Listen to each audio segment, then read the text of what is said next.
aí o nosso companheiro Crown, vamos ouvi-lo com carinho e simpatia. Dunque, meu amigo, buonanotte, miei fratoi, miei fratoi, que la paz de Jesus estás comigo, rodio, caitia. Como você falou, dei uma palhinha do Esperanto. Boa noite a todos, meus irmãos, minhas irmãs. Que a paz do nosso Mestre Jesus esteja com nós hoje e sempre, graças a Deus. E o Estos? Dunque, assim seja. Muito obrigado à casa, né, por mais um convite. Estamos aqui presentes para fazer uma reflexão de mais uma página bela do nosso Evangelho segundo o Espiritismo, que é difícil a gente falar assim, essa é a mais bela. A gente lê essa hoje, vai ler a outra página mais à frente amanhã, e a gente vai falando sempre que é a mais bela. E essa página hoje nos traz muitas reflexões sobre nossas condições aqui encarnados, nós encarnados, que necessitamos ainda dessa maravilhosa oportunidade que Deus nos dá para poder nos elevarmos, crescermos, porque sabemos nós que estamos todos aqui para esse fim. Estamos fadados a evoluir. Uns querem andar mais devagar, outros querem andar normal, outros querem andar depressa. Mas o melhor é andar no nosso tempo. Não procurar esticar a perna demais, porque vai perder o equilíbrio e vai ter que voltar para caminhar de novo. Então vamos ao nosso tempo, vamos compreendendo a vida, melhor ainda, compreender a vida futura, que é a nossa vida espiritual. Então trazemos hoje o tema Bem-aventurados os que têm os olhos fechados. Alguns ainda que não conhecem podem falar assim, poxa, mas eu conheço a Bíblia, eu conheço o Evangelho. Isso não está escrito no Sermão do Monte, das bem-aventuranças que Cristo falou para nós, que Cristo falou para aquele povo naquela época. Realmente não está. Essa bem-aventurança vem do nosso irmão Vianney. Nós vamos agora explanar sobre esse ser que esteve aqui na Terra, esse missionário, esse enviado de Jesus, mais um, né? Que foram muitos, desde o início. Foram muitos.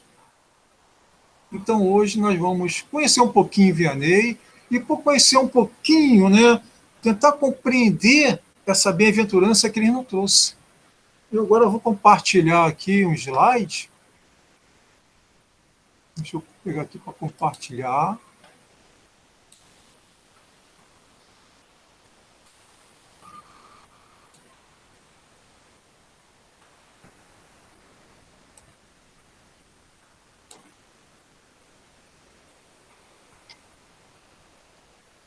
Já está aparecendo. Tá, eu vou botar na tela aqui agora o arquivo. Estão dando para ver direitinho? Está sim. Quer que aumente? Porque se aumentar muito, eu perco a visão de tudo.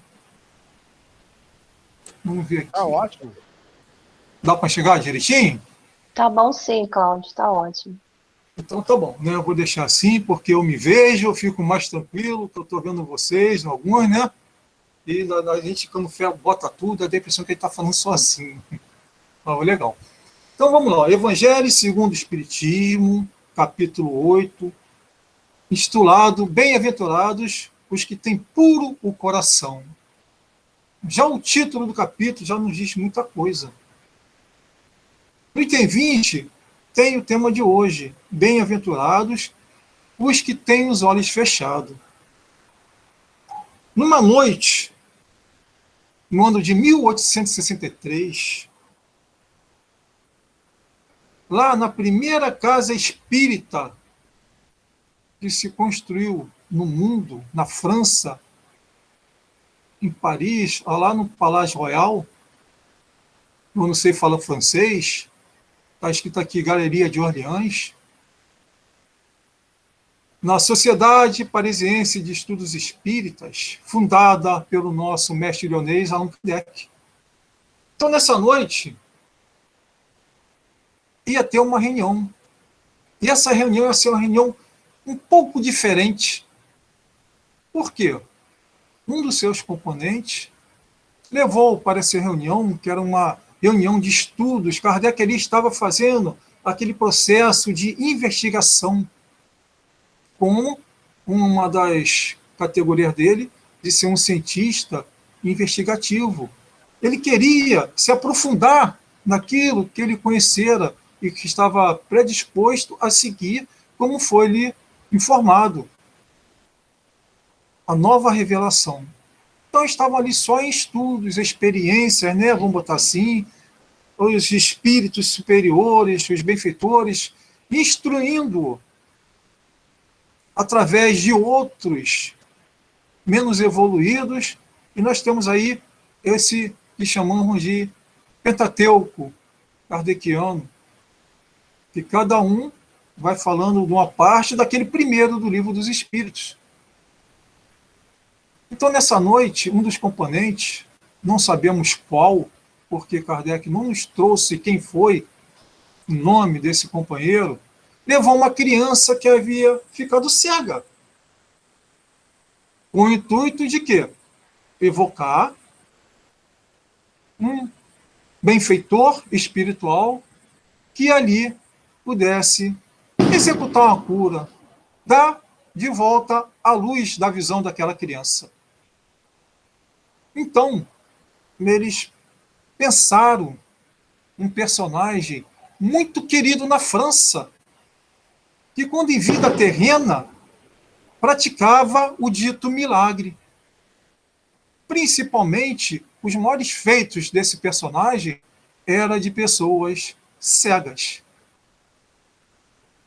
Jean-Baptiste Vianney, nome de batismo. Aqui está Jean-Marie Baptiste Vianney, João Maria Batista Vianney. O porquê do Maria? Ele era um devoto de Maria, mãe de Jesus. Conforme na igreja que ele ali era vinculado, Maria Santíssima, mãe de Jesus.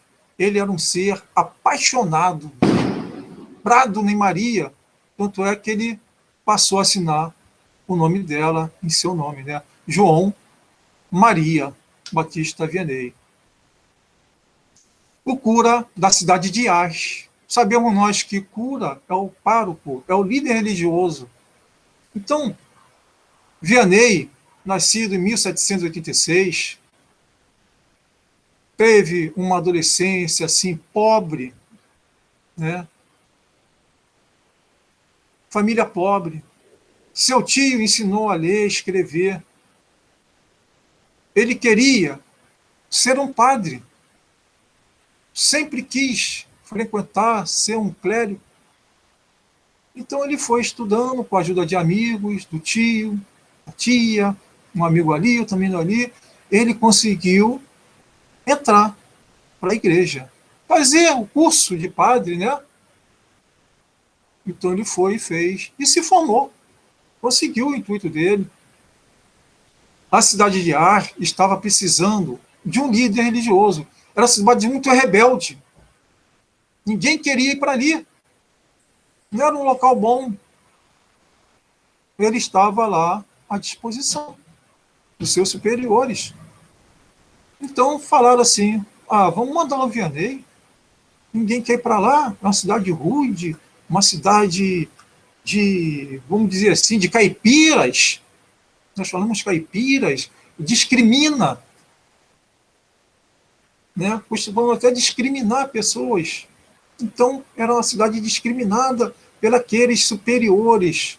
Existia muito ranço ainda apesar pela época, né, 1700, né, a Inquisição terminou lá por 1500, mais ou menos, mas ainda existia um pouquinho de ranço daquilo. Já traziam aquilo, já traziam aquele poder de maioral. Então manda Vianney. Ele é simplesinho, é bonzinho, leva ele, manda ele. Ele foi com todo amor. Onde Vianney já me mostrava o seu sentimento de amor ao próximo, assim, saindo do seu coração, da sua respiração. Chegou lá, naquela igreja, onde ele ia passar a viver. Ali ia ser, né, o líder religioso daquela localidade. Encontrou aquele todo luxo da igreja. Móveis caríssimos, cama caríssima, coisa que ele não ia precisar. O que ele fez? Ele doou aquilo tudo. Ele precisava, como ele falava, apenas de um localzinho para descansar a cabeça e outro localzinho para fazer a comidinha dele. Ele doou tudo que tinha naquela igreja. Só ficou com isso. Um localzinho para descansar a cabeça e um fogãozinho para fazer a sua comida. A igreja mandava para ele alimentação farta. E ele, o que ele fazia? Pegava aquela alimentação que a igreja dava, ficava com um pouquinho de batata e dava o resto para quem precisava. Ele falava: eu não preciso, eu tenho um corpo que me sustenta. Se eu comer algumas batatinhas cozidas e deitar por 2 horas, eu me refaço, levanto e torno a trabalhar. Isso demonstra o amor que ele tinha pelo próximo. O que a gente tem que aprender a ter. Deixar do nosso luxo aquilo que a gente conquista, a gente trabalha, né? Estuda, trabalha, conquista, para ter um computador, para ter um carrinho melhor. É justo. É justo. Estamos aqui para isso. Devemos viver conforme o mundo nos leva, mas sem egoísmo. Saber a viver. Né? Dar o que tem, é saber usar para auxiliar os outros. Então, Vianney vivia dessa forma. Ali ele foi catequizando, foi demonstrando amor, foi exemplificando o evangelho. Chegou um tempo daquela igreja fazerem filas para ter com Vianney. Ouvir as suas preleções, quando ele começou a adquirir o poder da cura. Muitos iam até a igreja com males, vamos botar assim, né? Aleijões, problemas internos, que é uma doença que a gente não via, que havia uma pessoa que é manca, é fácil, ver uma pessoa que é cega também é fácil, e ver aquela pessoa que está com problema no coração. Não temos visão de raio-x. Antigamente nem a máquina existia. E ali, em contato com o Vianney, eles obtinham a cura. Muitos foram curados fisicamente através de Vianney. Olha a expressão, através de Vianney. Não por Vianney. É 2 coisas distintas, né? Que nós vamos ver daqui a pouco. Ele mesmo fala sobre isso. Então ali ele ficou famoso e fazia muitas curas de pessoas cegas. Então, né, decorrendo essa pequena história de Vianney, porque isso dá um seminário, não dá uma palestra, dá um seminário, a história dele é um seminário, e vamos dizer assim, de 1 semana. Até indico para vocês procurar livros do Vianney, ou então aquele que não tem tempo de ler, ou não é muito chegado a ler, né? E tem muitos que não gostam de ler. Tem documentários no YouTube sobre Vianney. É só digitar lá, Vianney. Vai vir documentários maravilhosos. Claro, muitos deles, os melhores, são os católicos, porque ele era da Igreja Católica. A religião predominante naquele momento, naquela época, no Ocidente, é claro. Então, evocaram o Vianney. Preste atenção, ele desencarnou em 1859. Essa evocação se deu no ano de 1863.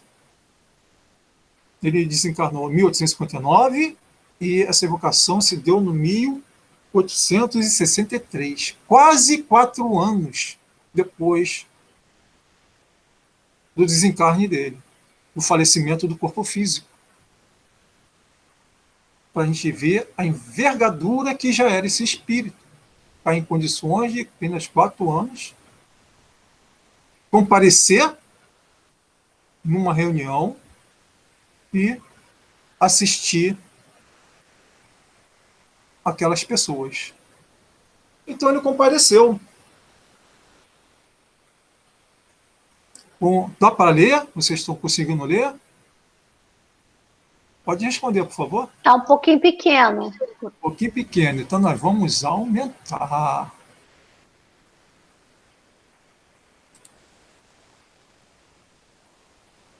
Vamos ver se vai dar certo. Opa, volta. Deixa eu baixar isso aqui. E agora? Dá para ler? Agora, nossa, dá? Como dá? Beleza, né? Então nós vamos. Eu reportei, né, essas duas partes porque o texto é um pouco grande, vai tomar muito tempo. Como eu falei que a gente ia ver a situação um pouco de Vianney, ele chega ali e começa. Meus amigos, por que me chamaste? Terá sido para que eu imponha as mãos sobre a pobre sofredora que está aqui e a cure? Ah, que sofrimento, bom Deus! Ela perdeu a vista e as trevas a envolveram. Pobre filha, que ore e espere. Não se fazem milagres sem que Deus o queira. Todas as curas que tenho podido obter e que me foram assinaladas, as atribuais senão aquele que é o Pai de todos nós. Nas nossas aflições, ouve sempre para o céu olhar e dizei do fundo do coração, meu Pai, cura-me, mas faz que a minha alma enferma cure antes que o meu corpo, que a minha carne seja castigada, e se necessário, para que a alma se eleva ao teu seio com a brancura que possuía quando criaste. Após essa prece, meus amigos, que o bom Deus ouvirá sempre, dada a vos serão as forças e a coragem, e quiçá também a cura que apenas timidamente pediste, em recompensa da vossa abnegação. Agora, algumas palavras dirigidas a ti, minha pobre sofredora. Espera e tenha ânimo. Se eu te dissesse, minha filha, teus olhos vão abrir-se, como jubilosa te sentirias. Mas quem sabe se esse júbilo não ocasionaria a tua perda. Confia no bom Deus, que fez a ventura e permite a tristeza. Farei tudo o que for necessário a teu favor. Mas a teu turno, ora, e ainda mais, pense em tudo que acabo de te dizer. Esta foi... Meu computador travou. Esta foi a mensagem que Vianney disse ao chegar naquela reunião. Tem uma coisinha a mais no início e no fim, mas eu falei a grande. Na Revista Espírita de 1863, né, como esse fato aconteceu 19 de junho, uma sexta-feira, está lá mais alguma coisa que Kardec colocou sobre esta comunicação. Nós vimos ali que Vianney não disse abre os seus olhos, você está curada. Não. Ele chegou até aquela criança, viu com a sua vista espiritual, porque quando encarnado, aquela vista só enxergava o que a carne lhe permitia. Como eu falei, não conseguia ver, a gente não conseguia ver o que estava por trás daquela doença, ou daquilo que chamamos de mal. Nós ainda conseguimos chamar os nossos problemas de mal. Como eu comentei com os amigos aqui antes de começar a palestra, né? Eu até brinquei que eu sou imorrível, por muita coisa passei. E ainda passo com sequelas dos meus problemas, né? O último foi uma dengue não, a Covid. Antes da Covid teve um AVC hemorrágico na minha vida, e assim foi. E por causa desse AVC hemorrágico eu fiquei com algumas sequelas, como também da Covid deixa sequelas. Então ele viu aquela criança, e já com seu olhar espiritual, ele olhou a criança não só no presente, mas olhou o passado. Qual foi o equívoco que aquele espírito cometeu para chegar a esse ponto da cegueira? E aquela cegueira era uma expiação, que hoje nós chamamos de um ato educativo do pai. Né? Eu sou um militar. E dentro do militarismo, se tem alguém aqui que é um militar, ou que conhece, temos nosso regulamento. O artigo 1º desse regulamento diz que a punição, vamos botar assim, porque está escrito lá assim, punição, para a educação do militar. Nesse caso aqui, aprendemos que Deus não pune ninguém. Ele apenas nos dá meios de nós refazermos os nossos erros, através de vários modos. E esses problemas que temos, também nós, estudando o Espírita, sabemos o porquê. Porque utilizamos mal os nossos olhos, utilizamos mal os nossos braços, as nossas mãos. Como ele mesmo diz nessa mensagem, Cristo falou: se seus olhos te fazem passar vergonha, arranque o jogo fora, mas vale você entrar no mundo, né, na carne, sem essa coisa que faz mal, do que ele se prejudicar. Vianney vai mais à frente e vê que se ele fosse curá-la, tivesse ali o poder, a permissão de Deus para curá-la, aquilo não seria bom para o refazimento daquele ser, daquele espírito. Não estou falando agora da criança carne, estou falando daquele espírito, daquela alma que habita aquele corpo. Porque ele está ali com um propósito divino de retificar os seus atos. É o que acontece com a gente o tempo todo. Todos esses males que falamos, que acontecem conosco, às vezes nos revoltamos, porque não é a carne que é fraca não, é o espírito que é fraco. A gente fala assim, a carne é fraca, não, é o espírito que é fraco, ainda é ignorante, é desconhecedor da vida futura, é desconhecedor da verdade. Então agimos precipitadamente, equivocadamente. Então é sempre um meio de ir nos educando que o Pai nos dá, através de vários modos, mas sempre lembrando que ele nunca nos dá fardo que a gente não possa carregar. Se por acaso eu cometo algum ato, dizemos assim, muito horrível, horrendo, claro que eu vou refazer isso, claro que eu tenho que sofrer essas consequências, mas não daquela forma bruta o qual eu fiz. Porque a providência divina sabe que eu não vou conseguir. Então, me desculpe a analogia, né? Eu vou pagar as prestações na Casa Bahia, em suaves prestações, a perder de vista, até no dia que eu estiver preparado para dar o fechamento final. Ganhar um bom dinheiro e lá acabar com a minha dívida. Aí eu tenho condições, né? É assim que que a providência age conosco. Então, Vianney, está aqui uma situação, Vianney não a curou porque ele não tinha o poder de curá-la? O que vocês responderiam? Tinha. Ele tinha o poder de curar as pessoas quando encarnado. E quando retornou ao pátio espiritual, não perdeu as virtudes que conquistamos aqui, quando encarnado. A gente não perde. A gente está aqui para perder os vícios. Isso a gente está aqui para perder. A gente tem que deixar para lá, tirar de nós, como Paulo de Tarso começou a tirar as escamas.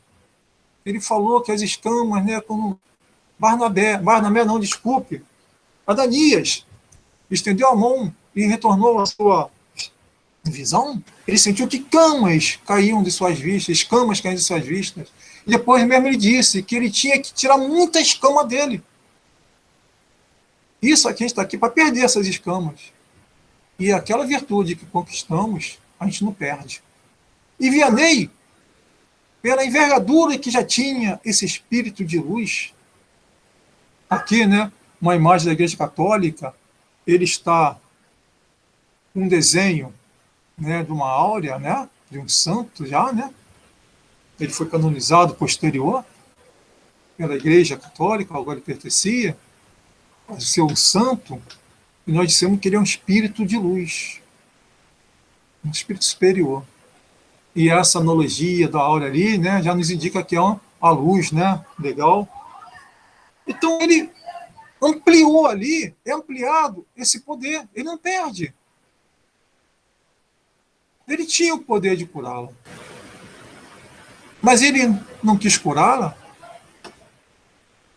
Queria, como ele sempre quis, ele era bom.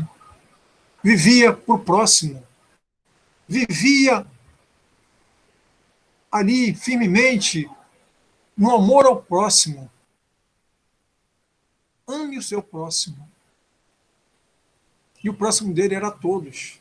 Até quem se dizia inimigo dele, que ele não tinha inimigo. Ele não achava que não tinha inimigo. A gente tem que pensar assim, eu não tenho inimigo. Ele acha que eu sou seu inimigo, mas não acho. Amai vossos inimigos, disse o Cristo. Está inserido aqui no Evangelho, segundo o Espiritismo. Essa passagem do Cristo. Amai vossos inimigos. Eles é que te mostram os seus erros que você tem que consertar. Não é aquele que você ama, que ele te ama. Ele nunca diz o teu defeito. Mas quem diz na realidade o seu defeito são os adversários. Eles te mostram no que você está errado e o que você deve expurgar. Ele disse que ele não poderia fazer nenhum milagre sem que o Pai o permitisse. Ele viu naquela criança que se ele desse a visão daquela criança, daquele espírito que ali habitava, ela, mais tarde, aquele espírito mais tarde, poderia sofrer consequências por não passar o que ela tinha que passar, né, na sua reparação. Embora ele tivesse o poder de curá-la, ele não pôde curá-la por esse motivo. Só Deus poderia fazer isso.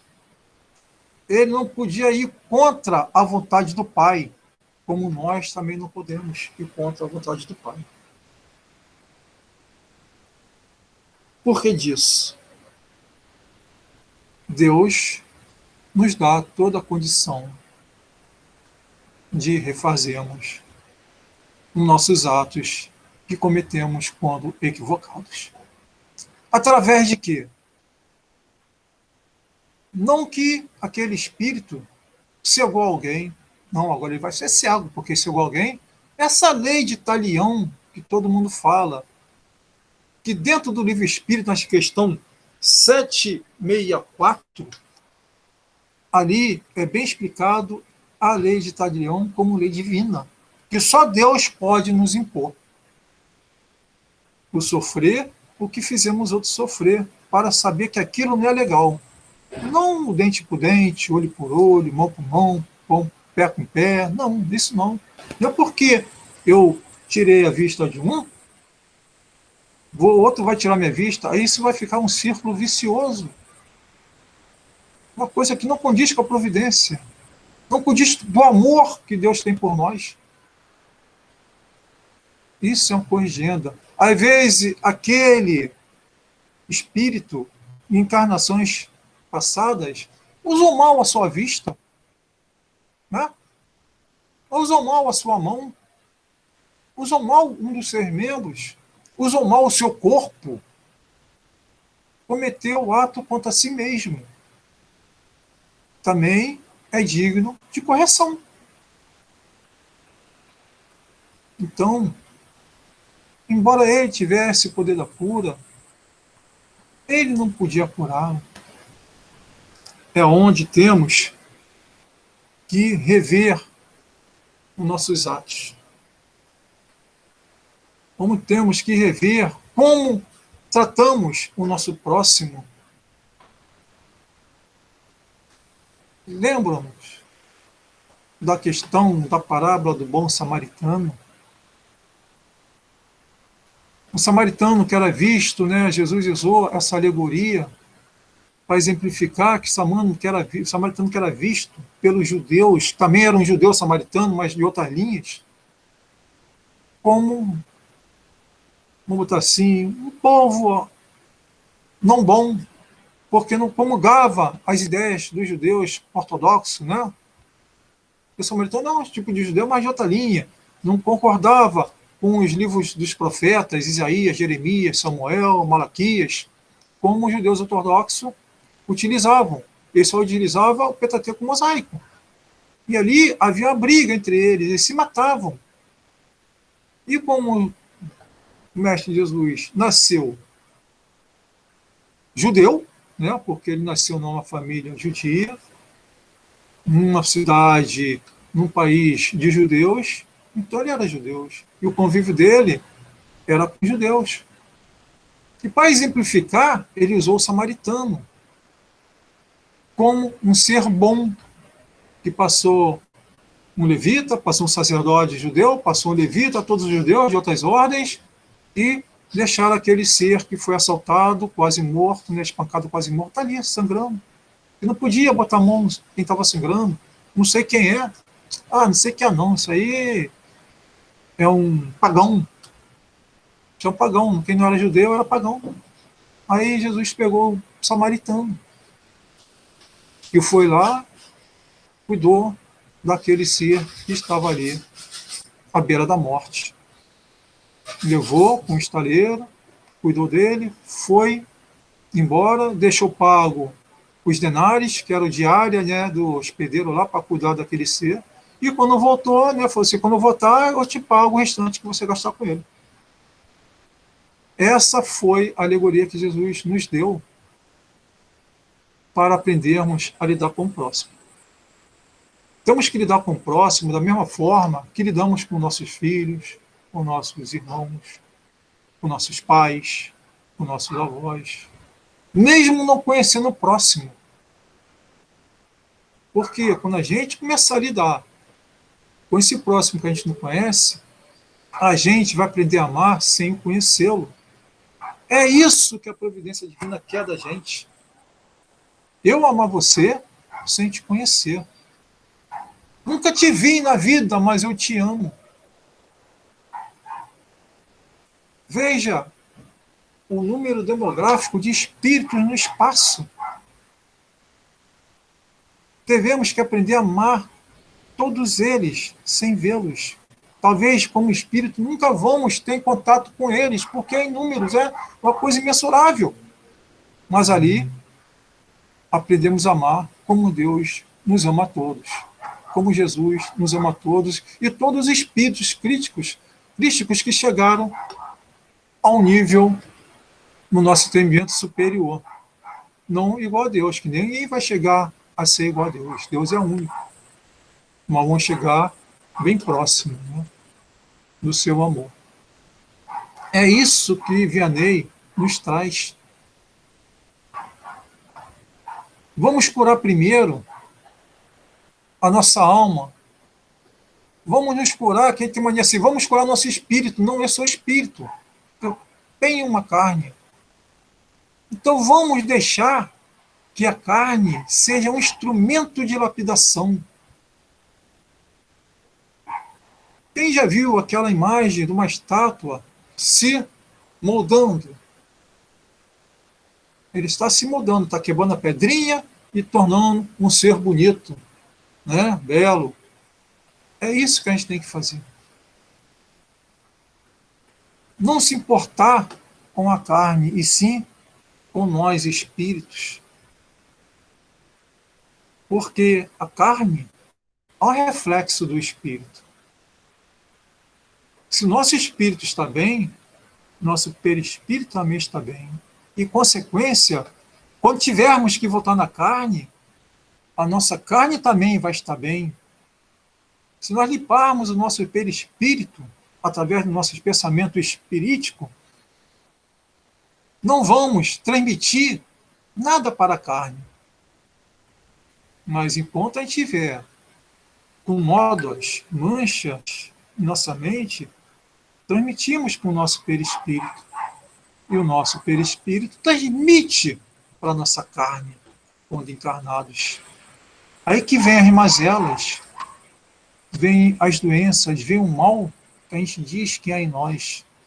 Mas o verdadeiro mal que há em nós é a nossa mente ainda pregnada de egoísmo. Né? Pregnada de maldade. Pregnada de tudo que não é bom. Não é pregnada de tudo que é ruim, é tudo que não é bom. Então, Vianney diz para aquela criança: ore e confie. É essa a mensagem principal que Vianney nos traz. Ó, minha criança, se eu te der o poder de ver agora, você é capaz de regressar para cumprir o que foi predestinado a ti. Para cumprir aquele papel que você tem que fazer para evoluir. Não encurta as coisas. Deixa a natureza seguir seu curso. Ele também diz: começa a enxergar com a vista espiritual, não a carnal, e você vai ver maravilhas. Pois a vista carnal nos traz muitas desilusões, nos traz a ganância, nos traz a ignorância, nos traz tudo o que atrapalha a nossa progressão espiritual. Então, todos nós devemos sempre orar a Deus. Pedir, como ele ensinou para nós aqui nessa mensagem: Senhor, que o Senhor me cure, mas cure primeiro o meu espírito, mesmo que minha carne se vá. Me cura, Senhor. Me cura. Eu, espírito. Sendo assim, sendo propício à vontade do Pai, que a gente sempre diz nas nossas preces, que seja feita sempre a vontade do Pai. Será que a gente está falando do fundo do coração, da nossa mente limpa, pura? É o que a gente tem que aprender a fazer. Ser submisso sempre ao Pai. Que Ele, mais ninguém, que não tem ninguém igual a Ele, né? Isso até é uma tautologia, né? Ele mais ninguém, é uma redundância, que não tem ninguém igual a Ele, é só Ele. Ele sabe o que é bom para nós. Todo pai sabe o que é bom para o seu filho. Todo pai sabe e mãe sabe, né? Mais ainda do que o pai, o que seu filho precisa para crescer. O amor, o carinho, a educação. É essa a mensagem da noite de hoje, com o texto do nosso Evangelho segundo o Espiritismo, que sabiamente Kardec, né, na sua didática, 30 anos de didática, de ensinos, nos trouxe através dos seus livros publicados e, claro, com a ajuda e a preparação que ele teve no mundo espiritual dos bons espíritos para cumprir essa missão maravilhosa que foi nos trazer a terceira revelação. Esta que vem do Pai. Meus irmãos, vamos pensar nisso. Vamos pensar nesse exemplo trazido até nós, dessa criança cega. Olha a importância dos estudos do nosso mestre Lyonês Kardec, a importância de ter sido levado aquela criança para aquela reunião, a importância dessa mensagem. Não é assim que nossos amigos vai trabalhar curando todo mundo, da sua vista cega, do seu aleijão, levante e ande, não alivie, andei, dá uma lição maravilhosa para nós. Devemos cuidar do espírito, primeiramente. Depois vem o resto. Em consequência da nossa evolução. Ok? Muito obrigado pela oportunidade. Espero que eu tenha sido compreendido, né, pelo texto trazido. E agradeço a todos. Muito obrigado. A gente que agradece, o Cláudio, pela exposição, que os amigos espirituais continuem te envolvendo para que você continue sendo esse tarefa.